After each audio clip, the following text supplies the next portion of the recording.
साथियों नमस्कार, मैं अवनीश सिंह टारगेट विथ अवनीश पर आप लोगों का बहुत बहुत स्वागत करते हैं। साथियों, अभी हम हिस्ट्री का जो है वीडियो बना रहे हैं जिसमें कि पिछला विदेशी आक्रमण हम पढ़ाए थे और विदेशी आक्रमण में यूनानी का आक्रमण और उससे पहले हकमनी साम्राज्य का आक्रमण हकमनी के जो है आक्रमण जो सबसे पहला भारत का आक्रमण था, जिसमें दारा प्रथम का सबसे सफल आक्रमण माना जाता है और फिर दारा तृतीय के रूप में अंतिम शासक था जिसको सिकंदर आता है और सिकंदर भारत को जो है भारत के पश्चिमी देशों में आक्रमण करता है और पोरस जैसे राजा से जीतता भी है, लेकिन बाद में सिकंदर वापस चला जाता है। उसके बाद तुरंत मौर्य साम्राज्य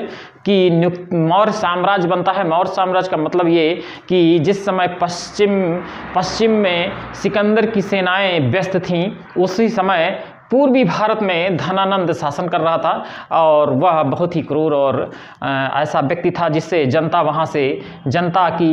उसको नहीं पसंद कर रही थी। इसलिए धनानंद को जनता और वहाँ के जो चाणक्य थे, वहाँ के जो विद्वान और वहाँ के जो अमात्य थे, वो लोग भी नहीं पसंद कर रहे थे।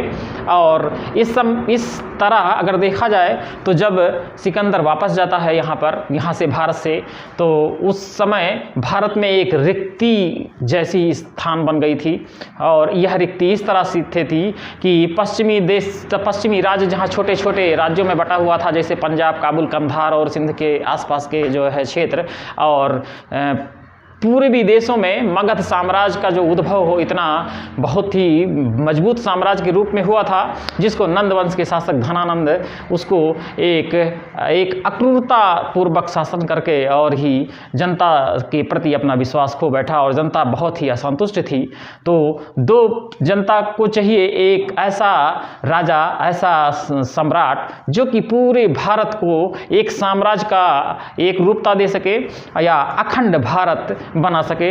उसी स्थान को नियुक्त के लिए मौर्य साम्राज्य में चंद्रगुप्त के रूप में चाणक्य को चंद्रगुप्त मौर्य तक्षशिला में मिलते हैं और ये चंद्रगुप्त मौर्य बहुत ही शौर्य और साहसी और वीर था। और इसको हालांकि विद्वान कई रूप में इसका जो है निर्धारण करते हैं, जैसे कि पुराणों में इसे शूद्र कहा जाता है और बौद्ध और जैन ग्रंथों में इसे क्षत्रिय कहा गया चंद्रगुप्त मौर्य को, और विशाख दत्त का मुद्रा राक्षस में इसको शूद्र कहा गया।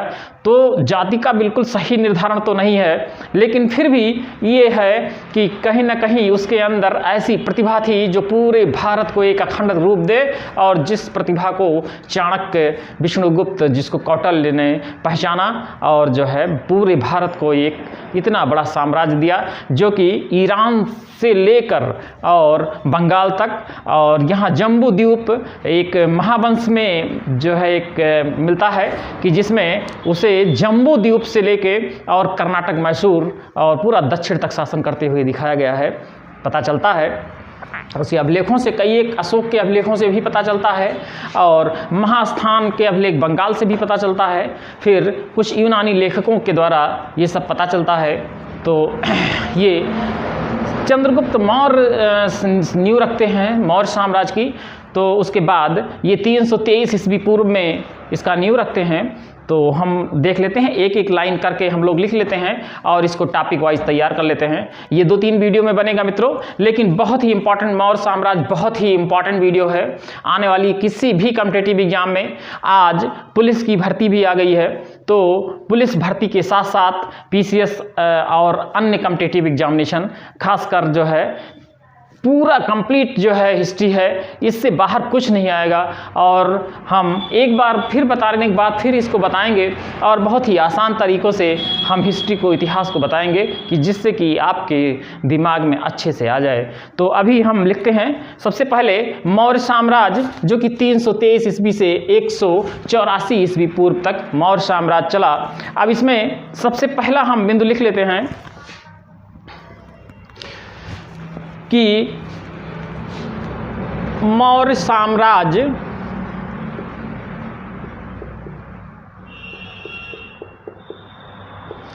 की जानकारी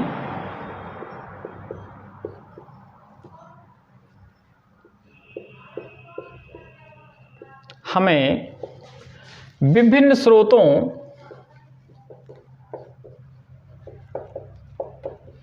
जैसे साहित्यिक स्रोत,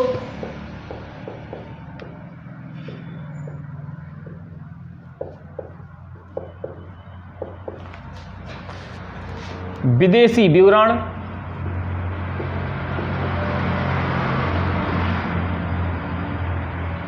साहित्यिक स्रोत, विदेशी विवरण एवं पुरातात्विक साक्ष्य से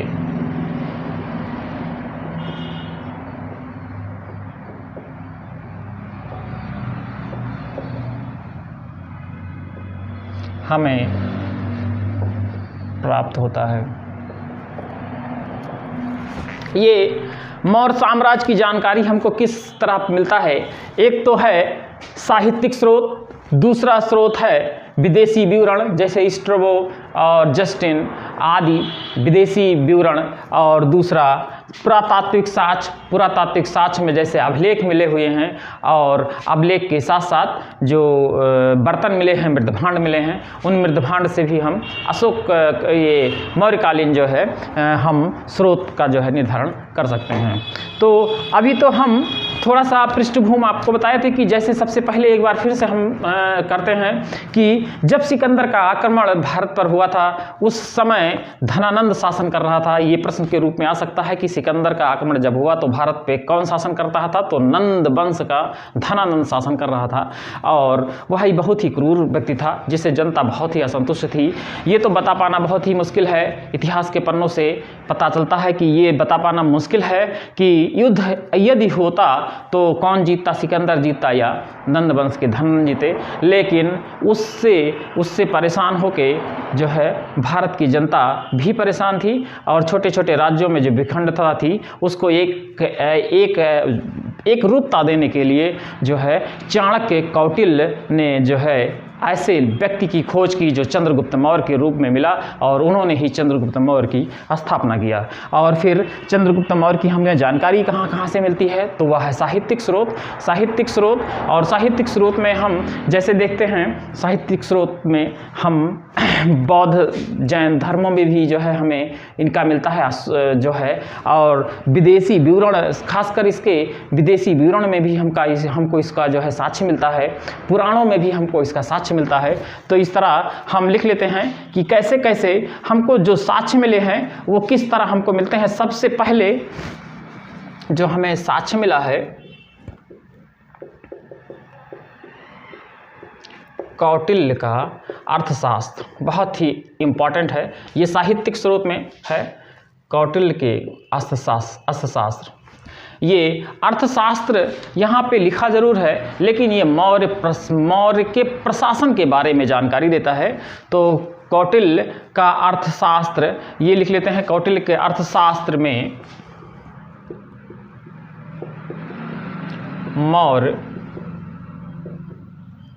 प्रशासन के विषय में जानकारी मिलती है।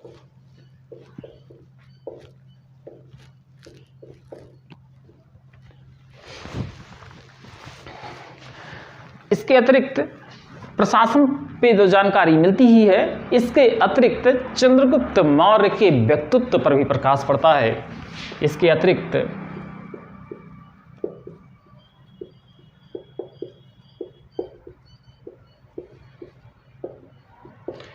चंद्रगुप्त मौर्य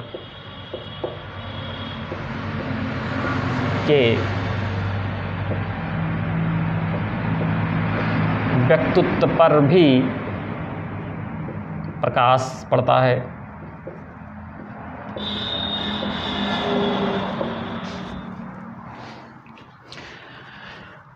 ये साहित्यिक स्रोत में कौटिल्य का अर्थशास्त्र बहुत ही महत्वपूर्ण है। हालांकि ये एक विशाखदत्त का मुद्रा राक्षस भी उस समय का स्रोत है और कुछ पुराण के द्वारा, लेकिन जो अर्थशास्त्र कौटिल्य का अर्थशास्त्र है, चूँकि वो कौटिल्य अमात्य थे और कौटिल्य ही जो है चंद्रगुप्त मौर्य को पूरे भारत के साम्राज्य या पूरे भारत के साम्राज्य बनाने में कौटिल्य का ही योगदान था, कौटिल्य के बनाने से ही बने थे। तो उनका ही जो है, उनका जो किताब है अर्थशास्त्र, उससे हमें पूरे मौर्य प्रशासन की जानकारी मिलती है, साथ ही साथ चंद्रगुप्त मौर्य के व्यक्तित्व की भी जानकारी मिलती है। फिर हम अगला देखते हैं जो विदेशी विवरण है। विदेशी विवरण में स्ट्रैबो और जस्टिन जैसे लोग विदेशी विवरण में स्ट्रैबो ये चंद्रगुप्त मौर्य को सेंड्रोकोटस कहते हैं। अभी ये हम लिख लेते हैं। कई विदेशी विवरण में स्ट्रैबो एवं जस्टिन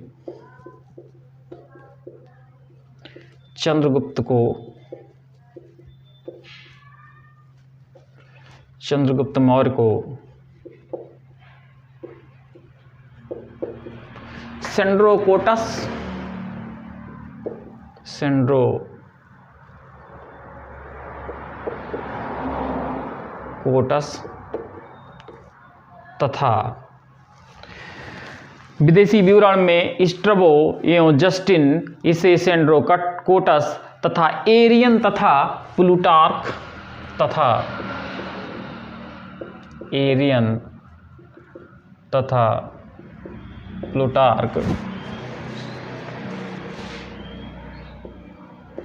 इसे एंड्रोकोटस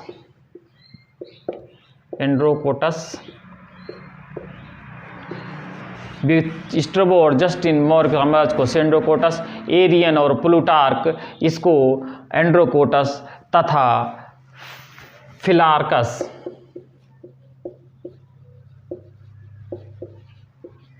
इसे सेंड्रोकोटस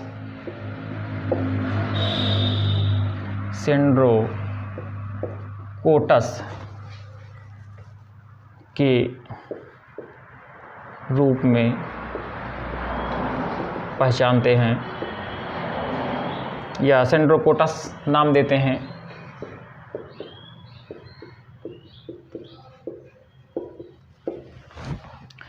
इसको जो ये साक्ष्य हैं, इन साक्ष्यों में यह सेंड्रोकोटस जो नाम है, यह सेंड्रोकोटस ज़्यादा महत्वपूर्ण नाम है और इसी के रूप में सेंड्रोकोटस शुरू में जब आए थे तो इसे सेंड्रोकोटस के रूप में पहचाना गया। हालांकि जो है इसको ये चंद्रगुप्त मौर्य ही थे जिनका नाम इस तरीके के विदेशी विवरण में मिलता है, क्योंकि विदेशी विवरण में ऐसे ही नाम वहाँ मिलते हैं चूँकि वो भारतीय नाम से भिन्न, लेकिन वह पहचाना गया चंद्रगुप्त मौर्य के रूप में पहचाना गया।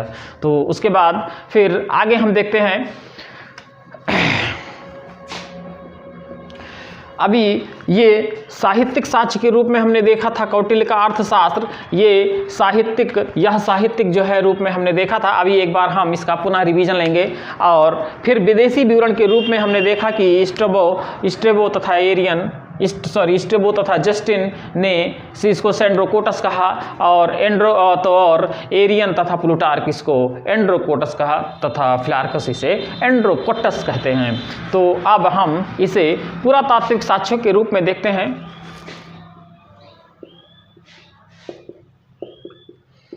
पुरातात्विक साक्ष्यों में अशोक के अभिलेख सर्वाधिक महत्वपूर्ण हैं।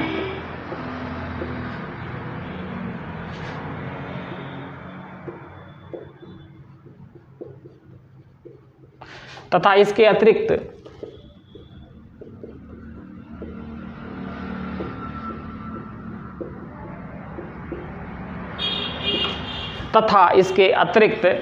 चंद्रगुप्त इसके अतिरिक्त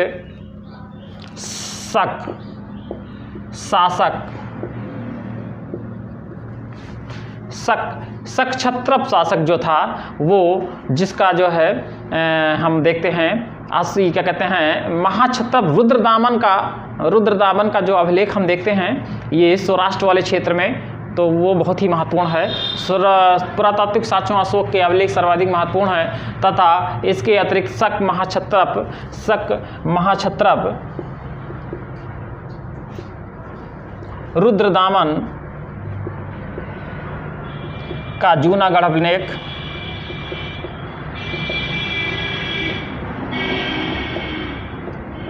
जिसमें हमें जानकारी मिलती है कि चंद्रगुप्त तथा अशोक दोनों ने वहाँ पे सिंचाई की बहुत ही प्रॉपर व्यवस्था की थी। वो आगे हम पढ़ेंगे जब इसकी हम पूरी प्रशासन व्यवस्था और आर्थिक व्यवस्था हम पढ़ेंगे तो इसमें हमने देखेंगे कि इसके जो अधिकारी लोग होते हैं वो सिंचाई की व्यवस्था करते हैं। जूनागढ़ अभिलेख तथा काली पालिशदार मृदभांड, काली पालिशदार मृदभांड तथा चांदी एवं तांबे के पंचमार्क सिक्के, इसको ब्रैकेट में आहत सिक्के कह देते हैं क्योंकि ये पीट के बनाया जाता है और एक जो है मोहर होती है जो इस पर लग जाती है, जिससे कि वह शासक के द्वारा चलाया गया जो है सिक्का होता है। तो ये चांदी एवं तांबे के पंचमार्क सिक्के, आहत सिक्के जो हमको मिलता है मौर्य साम्राज्य, जिससे पंचमार्क सिक्के से हमें मौर्य साम्राज्य के इतिहास की जानकारी मिलती है।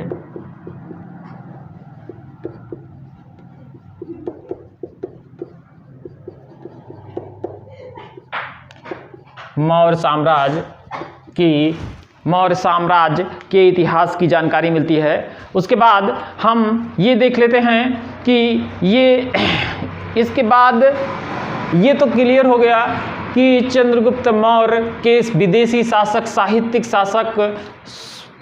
साहित्यिक स्रोत और विदेशी स्रोत एवं पुरातात्विक स्रोत से ये पता चल जाता है कि चंद्रगुप्त मौर्य जो है 323 ईस्वी पूर्व में एक बहुत महान सम्राट के रूप में भारत में था और इसका नाम स्ट्रैबो और ये एंड्रोकोटस देते हैं और जो है प्लूटार्क और एरियन उसका एंड्रोकोटस नाम देते हैं। और पूरा कौटिल्य के जो है उससे कौटिल्य की अर्थशास्त्र से हमको उनके जो है मौर्य प्रशासन के बारे में जानकारी मिलती है तथा हमको ये पता चलता है कि चंद्रगुप्त मौर्य का व्यक्तित्व कैसा था। और हमें इसके बाद हम उसके अगर हम जाएं कि उसकी पृष्ठभूमि चंद्रगुप्त मौर्य की पृष्ठभूमि में, तो मैंने बताया था कि पुराणों में उसे शूद्र कहा गया है।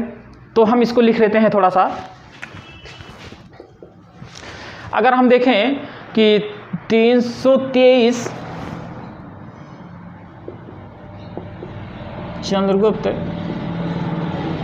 323 से 295 ईस्वी पूर्व तक शासन किया।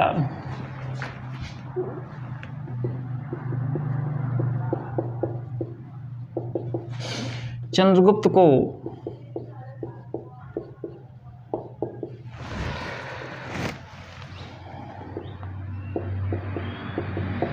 पुराणों में शूद्र तथा विशाखदत्त की मुद्रा राक्षस विशाखदत्त कृत मुद्रा राक्षस में मुद्रा राक्षस में निम्न कुल तथा बौद्ध एवं जैन धर्म में इसे क्षत्रिय कहा गया है। इसे क्षत्रिय कहा गया है। तो हम ये देख लेते हैं कि चंद्रगुप्त मौर्य का इस तरह हम क्लियर नहीं कर पाते हैं इतिहास बिल्कुल कि चंद्रगुप्त मौर्य आखिर किस जाति या वंश का था, लेकिन ये बात जरूर है कि चंद्रगुप्त मौर्य के अंदर शूरता, वीरता और शौर्य बहुत ज़्यादा था, जिससे पूरे भारत का साम्राज्य की एक रूपता रखी, नींव रखी। और जब ये चंद्रगुप्त मौर्य से पहले भी या तक्षशिला में जब चंद्रगुप्त से मिला था तो भी इसने वीरता के कई जो है वो अपने प्रमाण दे रखे थे और पश्चिम के कई राज्यों को जीत भी लिए थे चंद्रगुप्त मौर्य। और चंद्रगुप्त मौर्य इसी सिलसिले में चंद्रगुप्त मौर्य सेल्यूकस निकेटर, जबकि अपने साम्राज्य का वो विस्तार कर रहा था, सेल्यूकस निकेटर यूनानी जो कि सिकंदर का ही वो था, तो उसका सामना होना बिल्कुल नेचुरल था और सिंधु नदी के किनारे उसका सामना भी हुआ और ये सेल्यूकस निकेटर चंद्रगुप्त मौर्य से हार जाते हैं। और हारने के बाद सेल्यूकस निकेटर चंद्रगुप्त मौर्य से समझौता करना, संधि करना बेहतर समझा, क्योंकि अगर वो देखता कि चंद्रगुप्त मौर्य अगर आगे बढ़ जाते हैं सिंधु नदी पार करके तो वहाँ पे शासन करना उसको मुश्किल हो जाता। तो इस तरह उसने अपने 4 राज्य जैसे काबुल, कंधार, एरिया, हेरात, जबकि 4 राज्य उसने दिया चंद्रगुप्त मौर्य को और चंद्रगुप्त मौर्य उसे 500 हाथी का उपहार के रूप में देते हैं। तो जो काबुल कंधार का नाम हम देख लेते हैं कि काबुल कंधार, जिसको क्या कहते हैं, एरिया हेरात, एरिया को हेरात और पूरा नाम हम लिख लेते हैं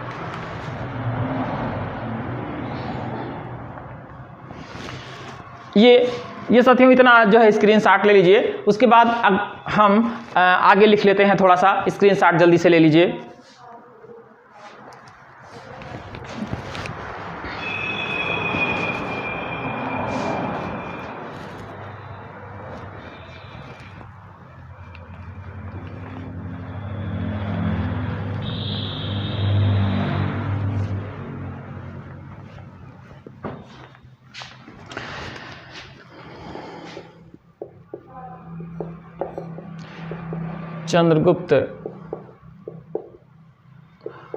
चंद्रगुप्त मौर्य एरिया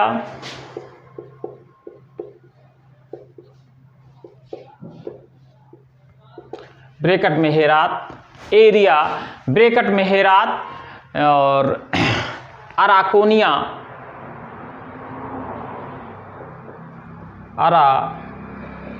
अराकोनिया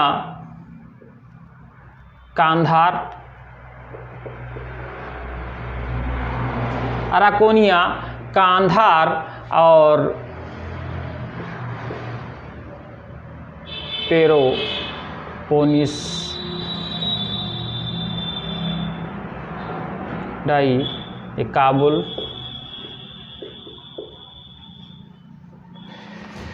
और ये क्षेत्र सेल्यूकस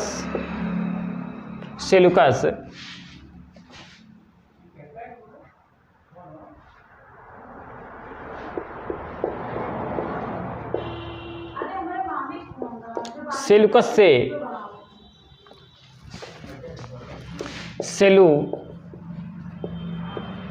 ने 4 क्षेत्र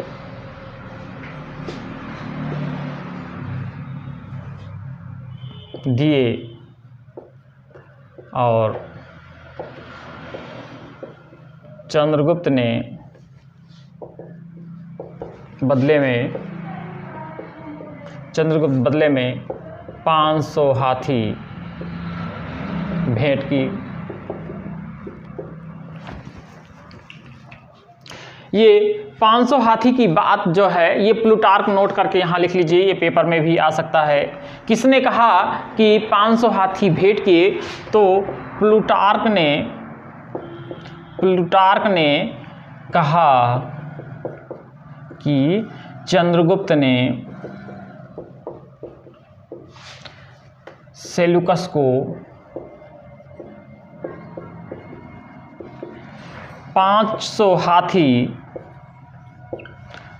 हाथी उपहार में दिए। ये चीज हो जाती है। उसके बाद हम ये चीज़ देखते हैं कि चंद्रगुप्त मौर्य की आखिर दक्षिण में हमको जानकारी किस अभिलेख से मिलती है और किस ग्रंथ से मिलती है। तो एक ग्रंथ का नाम है अहनानूर और एक ग्रंथ का नाम है मेरनानूम। तो इस तरह हमको जानकारी मिलती है। तो साथियों, और हम इतना वीडियो लिए हैं, अगला वीडियो हम कंप्लीट करेंगे अगले वीडियो में। तो इसी के साथ ही साथियों, अगर वीडियो अच्छा लगा हो तो सब्सक्राइब करिए और लाइक करिए। साथियों नमस्कार, जय हिंद।